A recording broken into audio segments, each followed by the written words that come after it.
Assalamualaikum warahmatullahi wabarakatuh.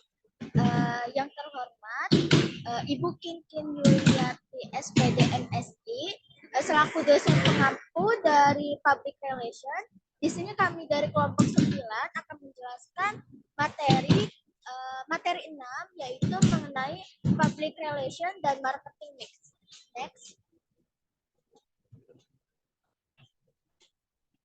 Oke, di sini kelompok 9 terdiri dari Naila Desri Anjani, lalu saya sendiri Nur Aliza Riyadianti, lalu ada Nur Maida, dan yang terakhir ada Syakila Anida. Next. Nah, di sini urusan pertama adalah latar belakang. Nah, public relation sendiri pada saat ini sangat berperan dalam membantu perusahaan untuk mencapai tujuan yang telah ditetapkan. Nah, baik itu tujuan secara finansial maupun tujuan kepada internal atau eksternal perusahaan. Di era modern seperti sekarang ini, kegiatan public relation tidak hanya berfokus atau tertuju pada ruang lingkup publik internal dan eksternal saja, akan tetapi juga telah mendukung program pemasaran sehingga kegiatan public relation sudah menjadi bagian dalam program pemasaran. Next.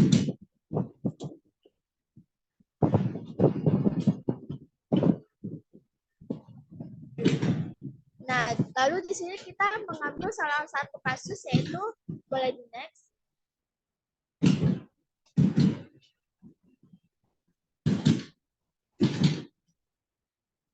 Oke, kasus yang kita ambil ini yaitu kasus Meikarta. Nah, Meikarta merupakan proyek kota terencana yang dibangun oleh PT Lipo Karawaci Tbk di Cikarang, Kabupaten Bekasi. Nah, Meikarta ini resmi diluncurkan pada tanggal 17 Agustus 2017. Nah, kasus Meikarta memang muncul ke permukaan. Mega proyek tersebut mangkrak dan ratusan pembeli apartemen menuntut pengembalian dana karena tidak ada kepastian sejak pembayaran pertama sejak 5 tahun yang lalu.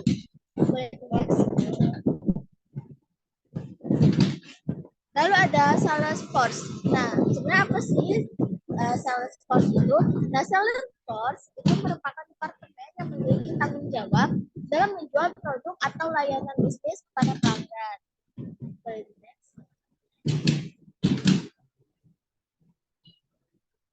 Lalu ada market educational. Nah, pemasaran edukatif atau educational marketing adalah strategi pemasaran yang menerangkan atau mengajarkan leads tentang nilai yang bisa mereka dapatkan setelah menggunakan produk atau layanan.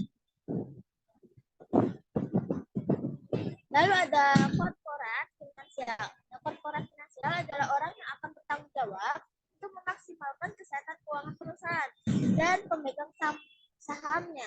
Nah, departemen yang bekerja di bawah cabang keuangan ini punya tugas nih. Tugasnya itu untuk mengelola aktivitas keuangan perusahaan.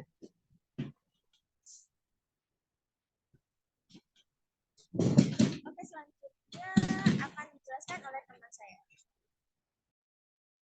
Baik, kemudian di sini ada industrial relation atau hubungan industrial.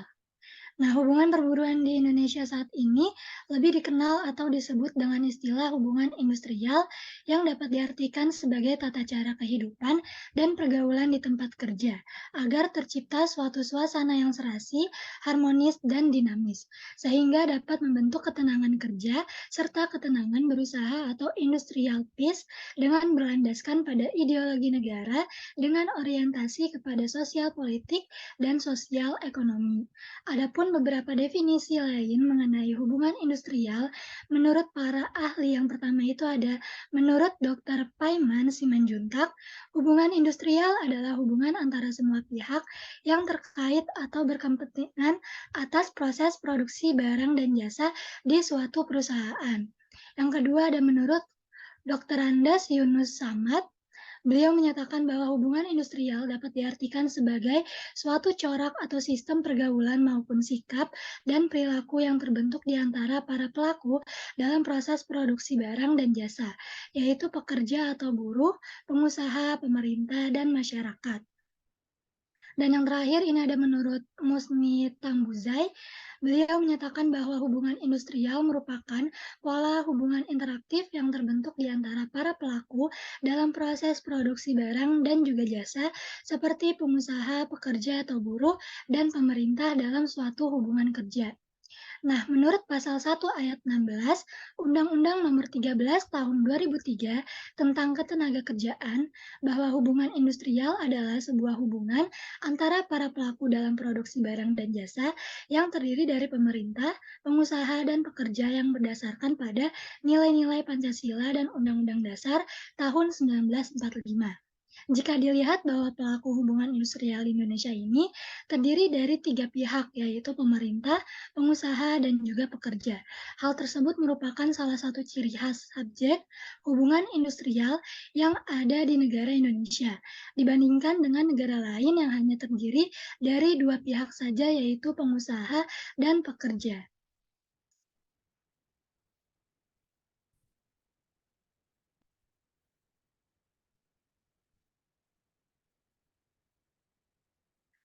Kemudian selanjutnya ada tes marketing atau percobaan pemasaran.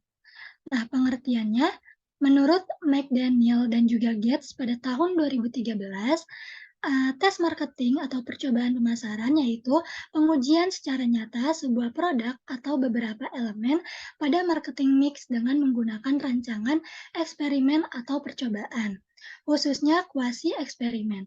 Tes market disebut juga sebagai pengujian pasar, adalah salah satu penerapan dari eksperimen atau percobaan dalam riset pemasaran.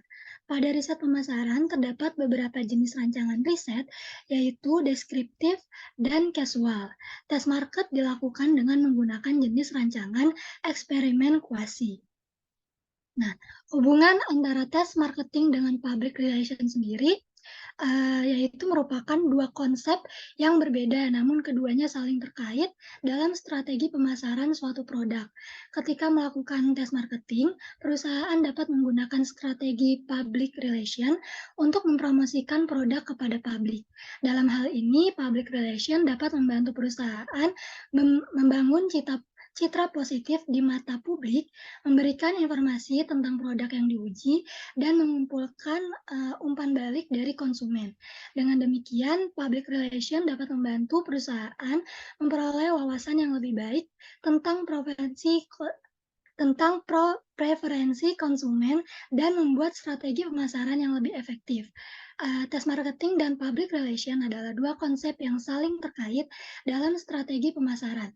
Tes marketing memberikan informasi tentang preferensi konsumen, harga yang dapat diterima, dan efektivitas kampanye pemasaran, sementara public relation membantu mempromosikan produk dan memperoleh umpan balik dari konsumen.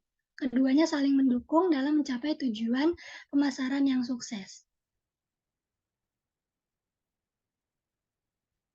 Baik, selanjutnya yaitu ada advertising atau periklanan.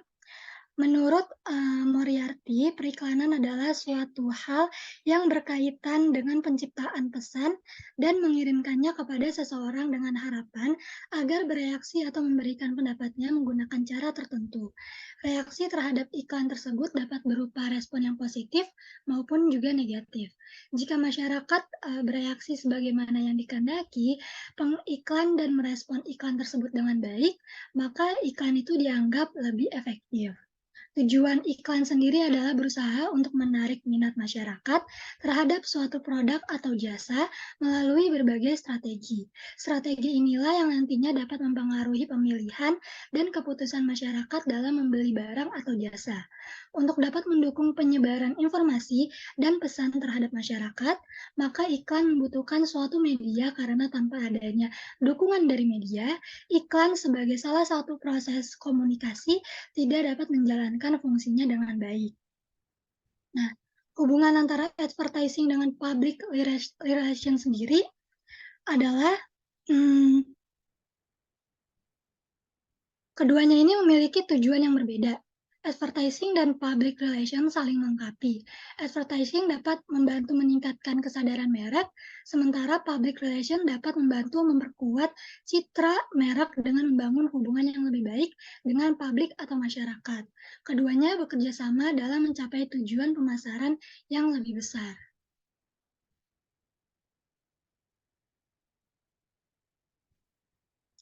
Baik, selanjutnya di sini ada advertising research.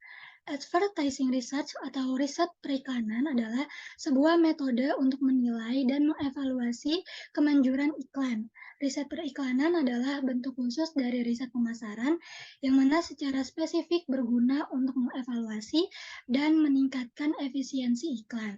Peneliti mengumpulkan dan menganalisis informasi secara sistematis untuk membantu mengembangkan atau mengevaluasi strategi periklanan, kampanye iklan, dan juga media. Riset periklanan penting karena selain mempengaruhi penjualan, riset tersebut juga mempengaruhi biaya dari sebuah iklan. Ketika strategi periklanan efektif, itu dapat menghasilkan penjualan yang maksimal dengan anggaran yang minimal. Jadi itu dapat membantu untuk menentukan keberhasilan kampanye periklanan dengan mengukur dampaknya terhadap pemirsanya atau konsumennya. Kemudian di sini ada riset kampanye periklanan yang terdiri dari 6, yaitu yang pertama ada riset demografi, kedua studi psikografi, yang ketiga penelitian popularitas, yang keempat riset media, yang kelima riset pangsa pasar, dan yang terakhir ada riset persaingan. Baik, untuk materi selanjutnya akan dijelaskan oleh rekan saya. Oke, baik. Selanjutnya ini ada sales promotion dan merchandise. Nah, apa sih sales promotion itu? Nah, sales promotion ini adalah strategi pemasaran yang dilakukan dengan mempromosikan produk melalui adanya suatu kampanye jangka pendek untuk menarik minat konsumen hingga akhirnya dapat menciptakan permintaan produk atau penawaran lainnya. Nah, sales promotion sendiri termasuk dalam bagian inti dari bauran promosi.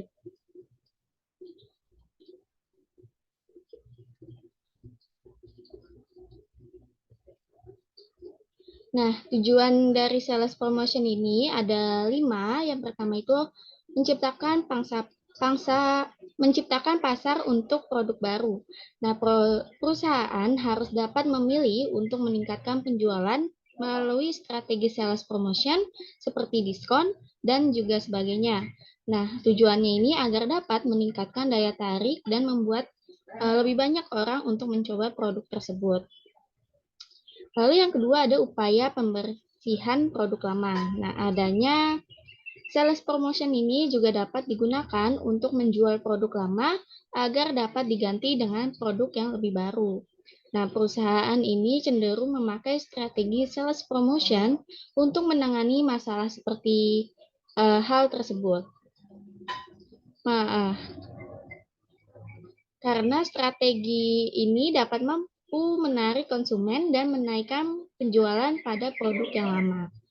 Lalu yang ketiga ada meningkatkan brand awareness. Nah, melalui sales promotion ini dapat membantu meningkatkan brand awareness. Adanya sales promotion juga membuat orang berlomba-lomba untuk membeli produk yang otomatis strategi ini dapat meningkatkan brand awareness yang nantinya dapat menguntungkan bagi brand yang Anda miliki.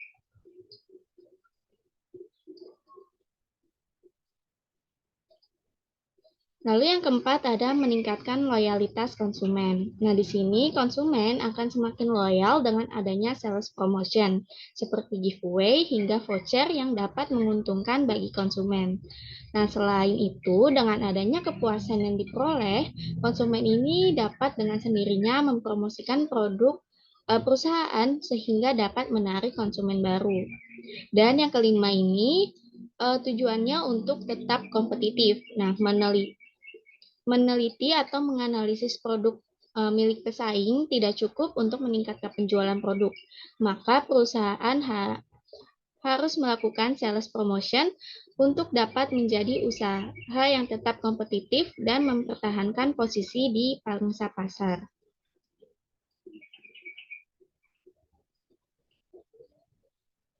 Nah, selanjutnya ini ada sales service.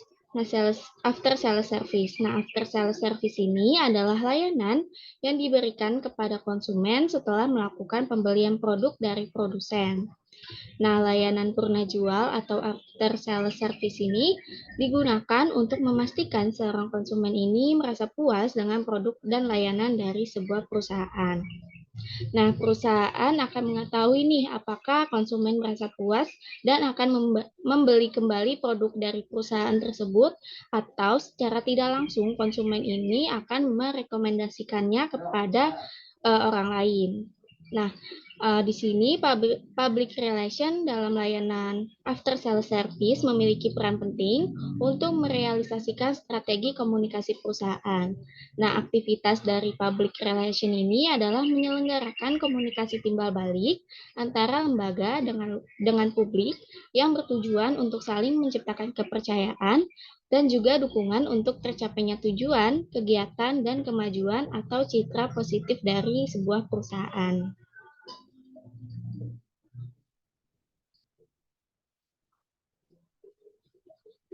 Selanjutnya ada maintaining customers interest. Nah, maintaining customer interest ini merupakan upaya yang dilakukan oleh suatu perusahaan atau suatu brand untuk membuat pelanggan ini tetap terlibat dan tertarik dengan produk atau layanan dari sebuah perusahaan dari waktu ke waktu. Nah, hal ini melibatkan pemberian nilai dan juga keterlibatan yang berkelanjutan pada pelanggan, sehingga mereka tetap setia dan juga terus melakukan bisnis dengan perusahaan. Nah, bagian utama dari menjaga hubungan baik dengan pelanggan yaitu memastikan bahwa pelanggan ini puas dengan menjaga mereka tetap up to date terhadap perusahaan yang kita miliki. Nah, public relation di sini dapat membantu menjaga minat pelanggan terhadap sebuah perusahaan atau brand. Nah, sebuah program relasi publik yang efektif dapat memperkuat citra brand, membangun kepercayaan, dan mempertahankan hubungan positif dengan pelanggan.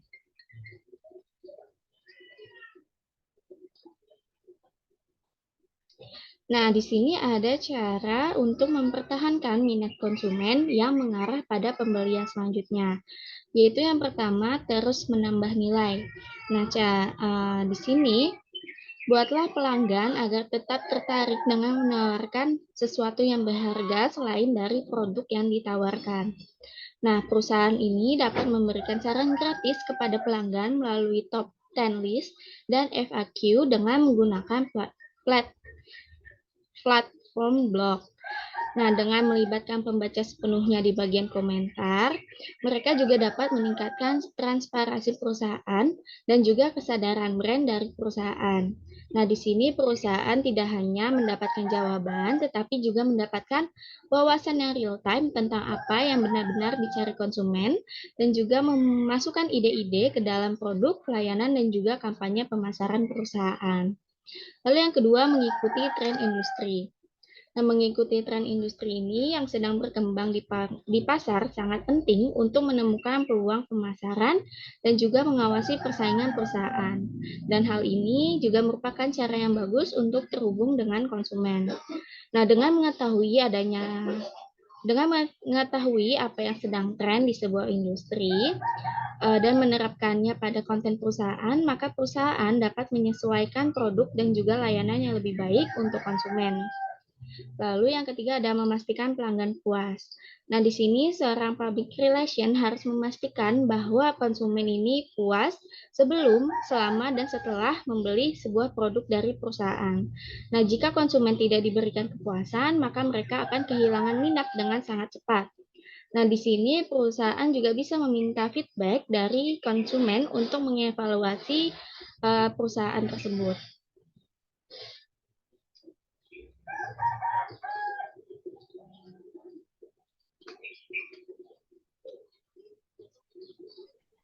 Lalu ada perspektif tulisan.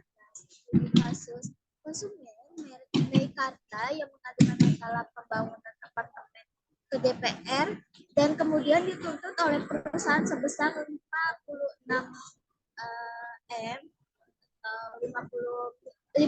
miliar karena mencemarkan nama baik perusahaan. Nah, dalam hal ini perusahaan Meikarta harus memahami bahwa konsumen memiliki hak untuk mengeluh jika mereka merasa dirugikan. Yang menuntut konsumen atas tindakan seperti ini dapat memperburuk citra perusahaan. Nah, perusahaan harus melakukan komunikasi ini secara terbuka dan transparan dengan publik mengenai permasalahan tersebut.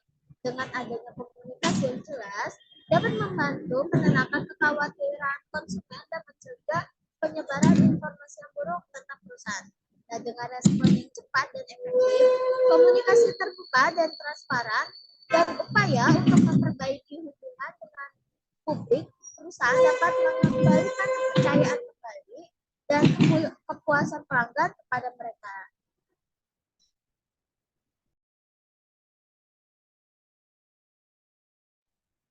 Baik, selanjutnya di sini ada kesimpulan. Kesimpulan dari public relation dan juga marketing mix adalah dua hal yang penting dalam dunia pemasaran karena mereka saling berkaitan. Public relation adalah cara perusahaan berkomunikasi dengan publik atau masyarakat untuk membangun hubungan yang baik dan meningkatkan citra sebuah perusahaan. Sementara marketing mix terdiri dari 4 elemen utama pemasaran yang harus diatur secara terintegrasi dan seimbang untuk mencapai tujuan pemasaran. Public relation dapat memainkan peran penting dalam bagian promosi dari marketing mix karena dapat mempromosikan produk atau layanan perusahaan dengan cara yang lebih organik dan membangun citra positif serta meningkatkan kepercayaan publik terhadap merek perusahaan. Nah, sebelum presentasi ini berakhir, saya akan menjelaskan terlebih dahulu mengenai kaitan kasus yang kita angkat, yaitu kasus Meikarta yang didemo oleh pembeli. Nah, jadi kronologinya yaitu pada bulan Desember tahun 2022, ada 100 orang lebih yang tergabung dalam komunitas peduli konsumen Meikarta bertekad untuk meminta peninjauan kembali terhadap PKPU atau peninjauan kewajiban pembayaran utang yang disebut berat sebelah dan hanya mementingkan keuntungan developer saja. Nah, komunitas tersebut mengaku telah memberikan surat kepada Presiden Joko Widodo hingga melakukan aksi demo di depan gedung DPR RI untuk meminta perhatian akan masalah yang tidak kunjung selesai.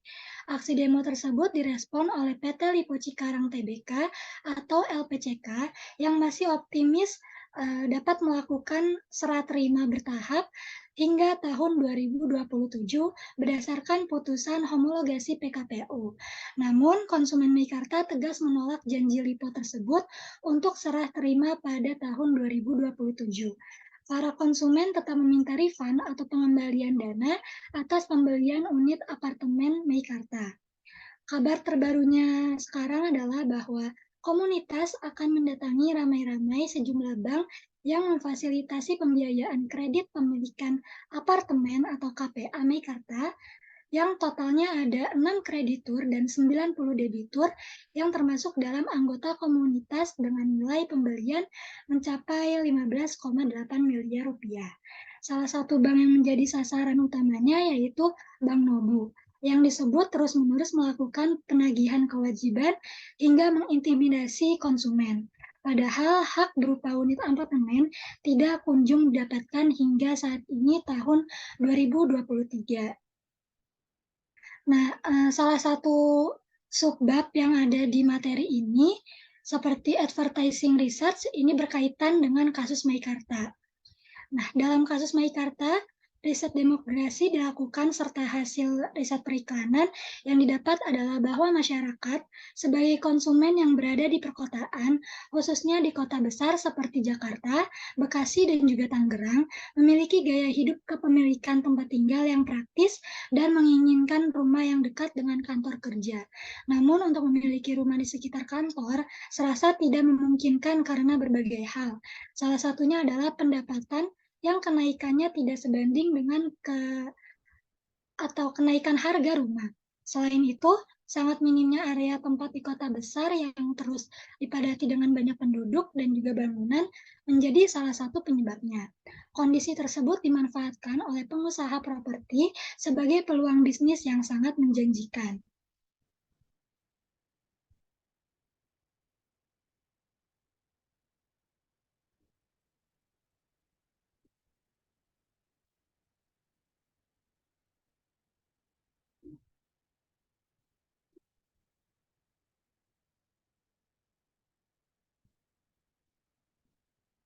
Ya, mungkin cukup sekian presentasi dari kelompok 9 tentang materi bab 6. Kurang lebihnya mohon maaf. Terima kasih. Wassalamualaikum warahmatullahi wabarakatuh.